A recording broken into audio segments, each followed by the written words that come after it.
Iyo Burundi Pay novuga yuko ari ubuhinga buhuza amabanki, buhuza ama microfinance n'ama établissement de paiement kugira ngo abenegihugu basanzwe bafite amafaranga muri amashirahamwe ashobore korohererwa mu kujanye no guhanahana amafaranga no kurihana. Rero nkuko mubivuze Burundi Pay ubwo buhinga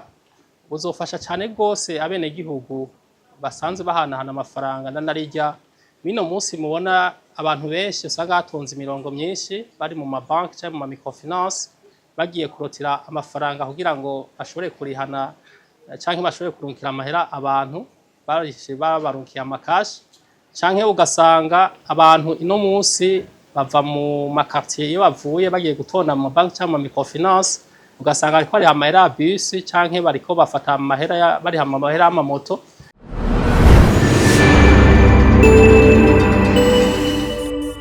Nduwimana Albert umuyobozi w'igisata kijeje kurihana biciye mu buhinga bwa none ni banki nkuru ya Republika y'u Burundi. Nkuko mubivutse banki nkuru ya Republika y'u Burundi iheruka gushira ku mugaragaro ubuhinga Burundi Pay, ubuhinga novuga yuko banki nkuru yasizeho kugira ngo yorohereze abenegihugu bahanahana amafaranga canke barihana canke bariho ibidandazo canke ama service vyoroshe. Rero iyo Burundi Pay novuga yuko ari ubuhinga buhuza amabanki, buhuza ama microfinance n'ama établissement de paiement kugira ngo abenegihugu basanzwe bafite amafaranga muri amashirahamwe ashobore korohererwa mu kujanye no guhanahana amafaranga no kurihana. Rero nkuko mubivuze Burundi Pay ubwo buhinga buzofasha cyane gose abenegihugu basanzwe bahanahana amafaranga narirya bino munsi mubona abantu benshi usanga hatonze imirongo myinshi bari mu mabanki cyangwa mu ma microfinance bagiye kurotira amafaranga kugira ngo bashobore kurihana canke bashobore kurungikira amahera abantu babarunkiye amakashi canke ugasanga abantu ino munsi bava mu makartier iyo bavuye bagiye gutonda mu mabanki cyangwa mu microfinance ugasanga ariko ari amahera ya bus canke bariko bafata amahera bari amahera y'amamoto canke ugasanga umuntu aho yari karacururiza yugaye ikibanza canke ntari karacuruza kubera agiye gutonda kuri banki canke kuri microfinance kugira ashobore kuronka amafaranga ashobora kuriha canke ashobora kuronkera uwundi. Rero ubu buhinga bwa Burundi Pay buzozanira akarusho kanini abenegihugu cyane cyane mu bijanye no koroherwa mu kurihana vyoroshe cyangwa guhanahana amafaranga vyoroshe kandi bitume n'abantu bahurumbira kubika amafaranga mu mabanki no mu microfinance ndetse no mu établissement de paiement bareke kubika amafaranga muhira canke bareke kubandanya bagenana amakashe kare bahora babikoresha bahora babika amakashi muhira canke ahandi hantu ugasanga na kenshi amafaranga agira ingora cagira ibisita gasha canke ugasanga yavunze canke yahiye ariko amafaranga yawe yabitse muri telefone yawe cyo kabika muri banki canke microfinance yawe ivyo bizotuma abantu vy'ukuri boroherwa kuko ubuhinga bwa Burundi Pay n'ubuhinga umuntu abukoresheje bunyaruka kandi bworoshe gukoresha kandi vy'ukuri bukingiwe kuko bwasizeho ni banki nkuru ya Republika y'u Burundi hisunzwe amategeko mpuzamakungu ajanye no kurihana no guhanahana amafaranga. Ubuhinga banki nkuru y'igihugu yasizeho buhuza amabanki, ama microfinance n'ama établissement de paiement yose ni itegeko kubujamo kubera ubishaka ariko ishirahamwe ryose ryemerewe gukorera ku mugaragaro ni banki nkuru ya Republika y'u Burundi itegereza kwinjira muri ubwo buhinga bwa Burundi Pay. Rero nkuko muriko murabivuga gushika ino munsi amabanki ane anovuga nk'ibanki Bankobu, IBB, Finibank na BCAB ziramaze kwinjira muri ubwo buhinga bwa Burundi Pay. Nuvuga ko abakiriya bayo mabanki canke abandi bose bifuza gukorana n'amabanki bashobora gukoresha ubwo buhinga vyorosha atakibazo.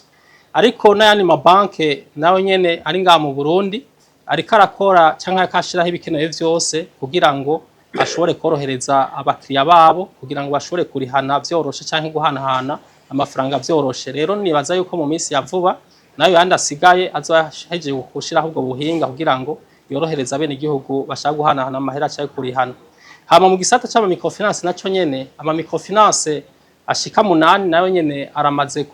gushiraho ubwo buhinga canke gukoresha ubwo buhinga anovuga nka microfinance za CCM, za Kaze, za CCF, Kazoza, Miteke, za Hoje Family, za Ihera n'izindi baramaze gukoresha ubwo buhinga n'abakiriya babo baramaze guhanahana amafaranga bakoresha ubwo buhinga. Hama mu gisata kijya bita icama établissement de paiement bajya abantu bahanahana amahera biciye mu matelefone nabo nyene dufashe nk'akaroro kaziya za Ecocash, Rimikash, za Castel. Ishirahamwe Castel ryaramaze kwinjira mu ubwo buhinga, ariko novuga yuko n'ayandi ma microfinance n'ayandi ma établissement de paiement nabonye bariko barakora ibikenewe vyose kugira ngo bashobore kwinjira muri ubwo buhinga bwa Burundi Pay. Ibanki nkuru y'igihugu yasizeho, twibaza ko nabo nyine mu minsi iri imbere ya vuba nabo nyine bazoba bahejeje gushiraho ubwo buhinga. Rero nkuko mwabivuze ni itegeko kuko kuva aho ibanki nkuru y'igihugu ibushiriyeho yabusizeho itariki 5 z'ukwezi kwa gatatu mu mwaka wa 2026. Rero ibanki nkuru y'igihugu hari itegeko yari yasohoye ryasize ko umukono n'umuyobozi mukuru w'ibanki nkuru ya Republika Burundi itariki 2 z'ukwa gatatu mu mwaka wa 2026. Muri iryo tegeko nkuko murisanga ku rubuga nguruka bumenye bw'ibanki nkuru y'igihugu nuko ibanki yose canke microfinance yose canke établissement de paiement yose yemewe gukora mu Burundi hatarenze itariki 5 z'ukwezi kw'icenda umuntu itegereza ko yasizeho ubwo buhinga muri banki cyangwa microfinance cyangwa muri établissement de paiement ikaba iri connecté k'ubwo buhinga kandi itazobikora izohanwa hisunzwe ibiri mu iryo tegeko nyene ryasize ko umukono na nyine icubahiro cyanya kubahwa arongoye ibanki nkuru ya Republika y'u Burundi. Kugira ngo ushobore gukoresha ubwo buhinga bwa Burundi Pay bisaba yuko umuntu wese canke umurundi wese canke umunyamahanga wese aba mu Burundi yegera ishira hamwe asanzwe afisemo konti, hanyuma ukabegera ukababaza ukuntu ushobora kwinjira muri ubwo buhinga bwa Burundi Pay canke ushobora kubukoresha. Rero ngaha bisaba yuko umuntu wese yegera aho yuguruje konti hanyuma bakamufasha kugira ngo ashobore gukoresha ubwo buhinga bwa Burundi Pay, canke aho yifuza kugira ngo ashobore gukoresha ubwo Burundi Pay kuko si ngombwa umuntu aje aho yuguruje konti. Ubu nk'akaroro nk'amashiramwe amaze kwinjira umuntu ashaka kubukoresha ashobora kwinjira mu microfinance cyangwa mu bank canke établissement de paiement yamaze kwinjira ugashobora kuguruza konti kabura ashobora kuriha canke guha amahera umuntu murindi shira hamwe mudasangiye umuhora vyorosha atakibazo.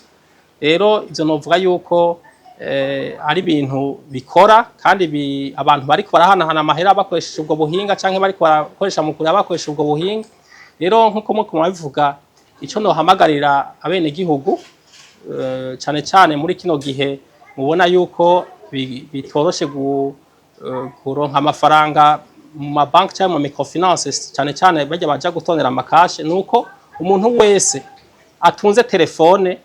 atoyikoresha gusa mu gutelefona cyangwa mu kuraba amakuru atandukanye kuri telefone, ariko umuntu wese afise telefone iyo nimero de telefone yiwe yogira konte yiwe yobika ko amafaranga yiwe, canke iyo telefone yiwe akayibwira banki yiwe cyangwa microfinance yiwe, kuko iyo wamaze kuguruza konte muri banki canke muri telefone yawe cyangwa muri amihora ijaje guhanahana amafaranga cyo mu buhinga bwa none bituma telefone yawe uyikoresha ugasanga uri kuroroherwa mu kuriha canke uri kuroroherwa mu kurungikira amafaranga umuntu ukoresheje telefone yawe utarinze gutama. Rero ico nohamagara abarundi nuko n'abanyamahanga ba mu Burundi nuko umuntu wese yoraba akegera ibanki cyangwa microfinance nke banki hanyuma ikamufasha akugurura konti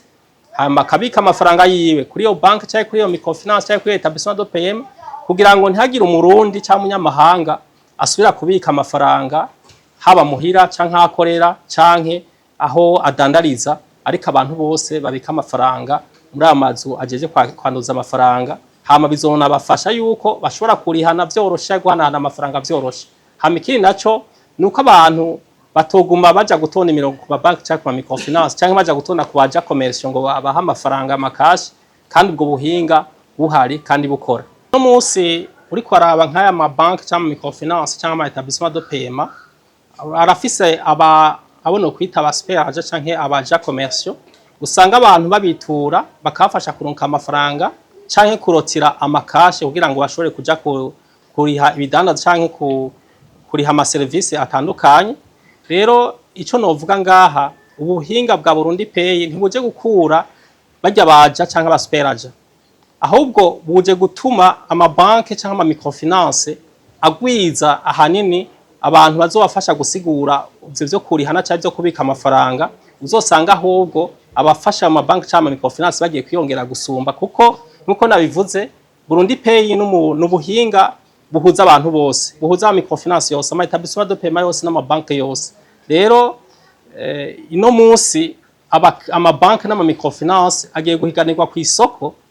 arondera abakiriya kugira ngo abereka akarusho kotuma umwe wese aja iwe kugira ngo ashobore koroherwa kubika amafaranga no gushobora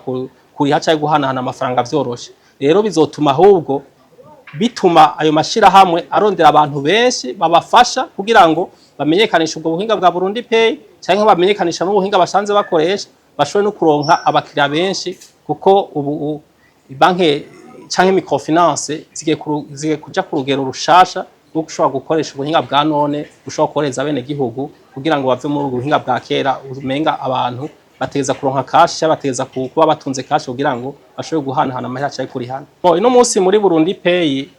novuga yuko ibanki nkuru y'igihugu yasizeho ico no kwita urugero ntarengwa kuri yurungitse amahera rimwe gusa, ariko amahera yose ashobora kurunka yose arashobora kugenda ukoresheje Burundi Pay. Anovuga nk'akarorero nk'abantu baja kugura nk'ibidandazwa canke baja kugura ibintu cyangwa bari hama service haba mu makomine, mu ntara canke mu mabutike canke mu magazi canke mu alimentation, hari gihe bagenda ugasanga bakubwiye yuko urishe dufate nka banko ino canke hari mikashi canke cash, ugasanga bakugira ngo nturenze umuriyoni canke urenze miliyoni 2 canke miliyoni 3. Ariko ubuhinga bwa Burundi Pay amafaranga ava kuri konti yawe akaja kuri konti y'uwundi muntu, aho urashobora kurungika amahera urishe rimwe ashobora kugenda miliyoni 50. Ariko ushaka kuriha arenga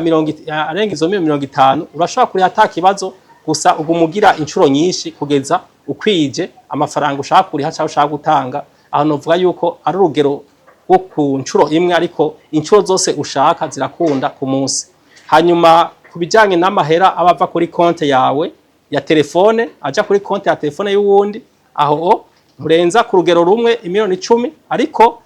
ushaka kurenza miliyoni 10 ucugira ubugira kabiri cyangwa ubugira gatatu cyangwa ubugira kane kugeza aho amafaranga ushaka kuriha aheze yose atakibazo. Hanyuma nk'amashira hamwe afise amakonte muri amabanki cyangwa microfinance cyangwa établissement de paiement, nayo nyene urashobora kutarenza urugero rw'amafaranga miliyoni 20 mu gihe ushaka gukura amafaranga kuri konti mobile garuka kuri konti bancaire, ariko amahera ava kuri konti ya banke cyangwa haja kuri konti ya microfinance cyangwa kuri konti ya microfinance haja kuri konti ya banki, aho urashobora gushaka kuri rwa rugero rw'imiliyoni 50 uriyungitse rimwe, ariko nikibuza yuko ushobora kurungika inshuro nyinshi ata limite ibayeho.